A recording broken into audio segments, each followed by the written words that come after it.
My name is Bill. And I work for a company called Ace Metrics. Ace Metrics. Yep. Ace Metrics is looking into the real story behind financings. We have a suspicion that they're a little more rocky than people generally let on, but it's so hard to find sources that are willing to be open about it on camera. But that's what we're doing.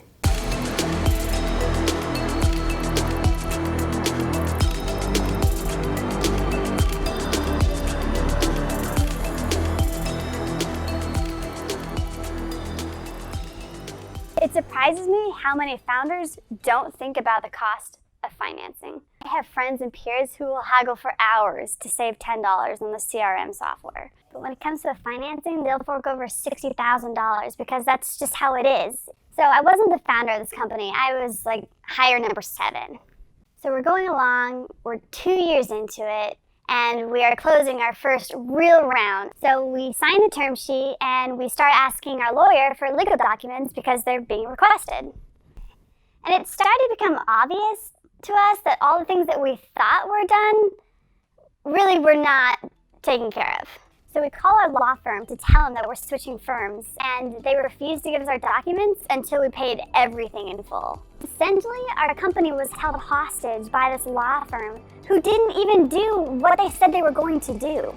The information we were getting from the source was really quality stuff. What? Oh, this is a friend's. Gosh, I love pillows.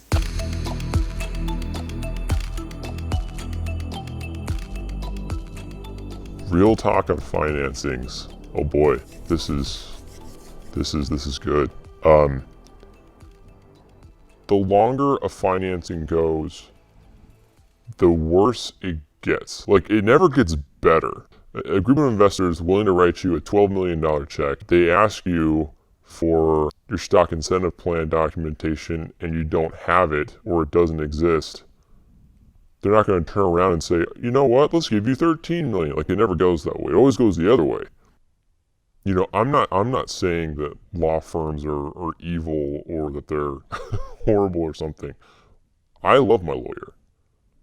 My lawyer, probably, I wouldn't say the single most important piece of my company, but like top 3. For what we do, it's really important to have super solid strategic legal advice, and that's what my lawyer does for me, right? But I'm not going to have him, add up my stock ledger for me. That's a waste of time. Just because lawyers have done this work in the past. I mean, have you heard of the computer? I know, mind blown, but like, computers are pretty good at adding, so maybe we should try using those instead. Luckily for us, we had another source lined up a couple hours later. That's when things got really interesting.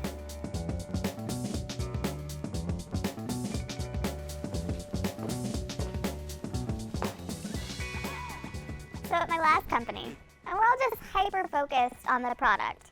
And now we're ready to do an actual seed financing. So the founders were talking to investors, they found an amazing investor, and they got a signed term sheet. It was an awesome valuation, and these investors had access to everything that we needed. And I remember we had a company party because we were celebrating this investment that we got. But here is the thing. 4 months later, we were completely out of business. We never actually got the financing. We had some founders that left early, it was ambiguous on paper, and it all just fell apart. When I talk to fellow founders, I'm always amazed at how little they seem to know about the mechanics of financing. And yes, founders don't need to be experts about this, but we need to be responsible stewards of our companies. And that means that we need to understand how this works. The data room on its own doesn't actually solve anything. It's really about producing the right documents and getting them into the data room. And that's a behavioral thing. and no standalone data room is going to solve that problem for you. So the pushback that I get on this are, well, lawyers are just really expensive. And to be frank, what I tell them is, well, you're using your lawyer wrong. Your lawyer is there to give you advice, not to babysit you. So put on your big girl or boy pants and be a responsible consumer of legal services. Okay, no one's proud of the fact that they couldn't raise money and their company folded. And I get it. There are 1,000 reasons why companies could fail. Product market fit is a huge one. You make the right product at the wrong time. But the really tragic stories are the ones where the investors are willing, the company has something really special to offer, but they just don't have their together. And sometimes that's salvageable. Sometimes you can throw a lot of money at it and your lawyers can paper over everything, but sometimes it just doesn't work. And that's why I'm here talking about it today. So the whole hope of this project, and really the purpose, was to help expose the fact that sometimes financings aren't always as rosy as we make them out to be. And just because something's a status quo doesn't mean it's the best path. So I hope we all learned something. If only there was a better solution. Yo, what does your jacket say? No, your jacket. What? What is it? Shoe box? Shoe bix? Shoe box? Oh, is that who you work for?